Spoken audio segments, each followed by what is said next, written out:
pane chiitiko chinoshamisa chinokunzi madistrict coordinating committee aiwa vekuManicaland panguva inoi vari under fire nekuaccuswa kuti aiwa vano kumobiliza mamoners pamukaona nezuro kuti aiwa vanhu vakanga vari kuheroes acre.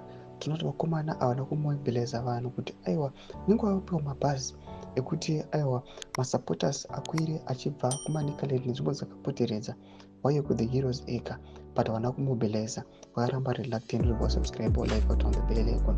Timuna kuuza mudanyira chiti breaking news.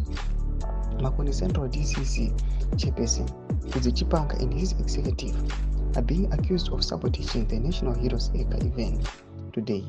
They did not mobilize mourners despite receiving a bus for the event.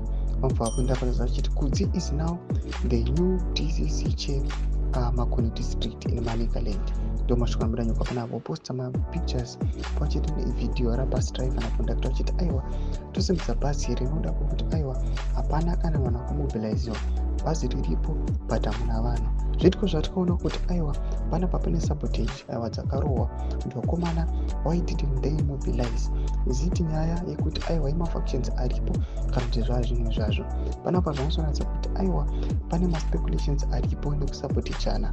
Vatiri kuona kuti aiwa as a succession rappers panapa aiwa vakomana vakutotanga kutorwisana, tichiona factionalism kuti vanhu havachamobilize noda kwokuti aiwa kwava kuendawa kuna general. Tudze mafunguro enyu kudii pamusoro pechiitiko ichi chashamisa vanhu chakonzeresa kuti aiwa vamwe vakomana vaende under fire. Tudze mafunguro enyu penya comment section medu.